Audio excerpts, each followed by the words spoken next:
Assignment submission की जो last date फिलहाल है वो 31 मार्च है, लेकिन 101% चांसेस हैं कि ये जो लास्ट डेट है ये 30 अप्रैल तक जरूर से एक्सटेंड होगी। मुझे मेरे असाइनमेंट ऑनलाइन जमा करने हैं या ऑफलाइन जमा करने हैं ये मुझे पता ही नहीं लग पा रहा। इसके रिगार्डिंग मैं इतना कहूंगा, तो दिल्ली के रीजनल सेंटर दिल्ली 2 और दिल्ली 3 ने गाइडलाइंस रिलीज कर दी हैं, वहीं दिल्ली 1 ने अभी तक गाइडलाइंस निकाली नहीं है, तो इंतजार करें।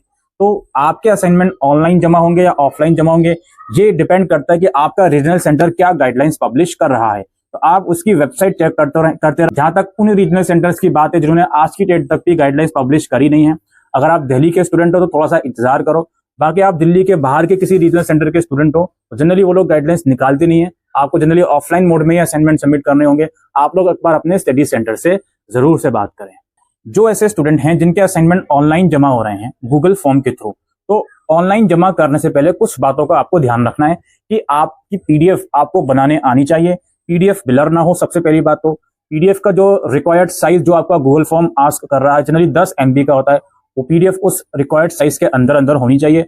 उसको बनाने के बाद अपलोड करने से पहले ये जरूर देखें कि आपकी पीडीएफ आपके डिवाइस में ओपन हो रही है या नहीं, और पीडीएफ का नाम क्या रखना है ये भी आपके असाइनमेंट के इंस्ट्रक्शन में लिखी गई हैं। Generally enrolment number _ paper code, यही आपको पीडीएफ का नाम रखना होता है। याद रखिए, हर एक सब्जेक्ट की अलग अलग पीडीएफ बनेगी और आपका ये गूगल फॉर्म बताएगा कि आपको एक ही गूगल फॉर्म में सारी पीडीएफ अटैच करनी है या एक गूगल फॉर्म में एक ही पीडीएफ अटैच होगी।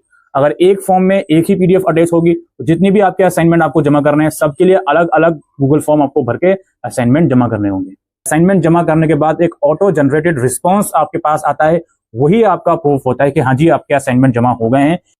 कुछ बच्चों को ईमेल के माध्यम से भी असाइनमेंट जमा करने पड़ सकते हैं, तो उनके लिए भी गाइडलाइंस सिमिलर है। ईमेल पर जब हम असाइनमेंट भेजते हैं तो अगर हम, जाहिर सी बात है एक पीडीएफ तो हम भेजेंगे नहीं, हमारे कम से कम 4 असाइनमेंट होंगे। जितने भी आपके असाइनमेंट है सबका एग्रीगेट साइज जो है 25 MB से ज्यादा का नहीं होना चाहिए। अगर आप 25 MB से कम का साइज कर सकते हो वेल एंड गुड है। अगर फिर भी वो नहीं हो पाता तो आप ईमेल के थ्रू अगर असाइनमेंट भेज रहे हो तो आप मल्टीपल ईमेल भी सेंड कर सकते हो, लेकिन मल्टीपल ईमेल सेंड करते समय इस बात का ध्यान रखिएगा कि आपका ईमेल अगर एक सुबह 10 बजे गया है तो अगला ईमेल 10:30 तक मैक्सिमम चले जाए। इसके अलावा आपके असाइनमेंट अगर ऑफलाइन मोड में जमा हो रहे हैं तो इन चीजों का ध्यान रखना है कि आपको असाइनमेंट जमा करने के बाद असाइनमेंट सबमिशन प्रूफ जो कि एक स्लिप होती है वो जरूर से लेकर आनी है। आप जब असाइनमेंट जमा करने के लिए जाते हो तो कुछ स्टडी सेंटर आपको एक स्लिप देंगे, वो स्लिप आपको फिलअप करनी होगी, उसके साथ असाइनमेंट के साथ देनी होगी, फिर वो स्लिप पर स्टैंप वगैरह साइन वगैरह करके देते हैं। जरूरी नहीं है हर एक स्टडी सेंटर में वो स्लिप दें, कुछ स्टडी सेंटर में दे सकते हैं स्लिप और कुछ स्टडी सेंटर में नहीं भी दे सकते। तो असाइनमेंट की फाइल ऑफलाइन मोड वालों के लिए होती है पेपर फाइल, जो एक कागज की फाइल आती है, कागज थोड़ा थिक होता है, उसका पतला कागज नहीं होता, वही फाइल लगती है।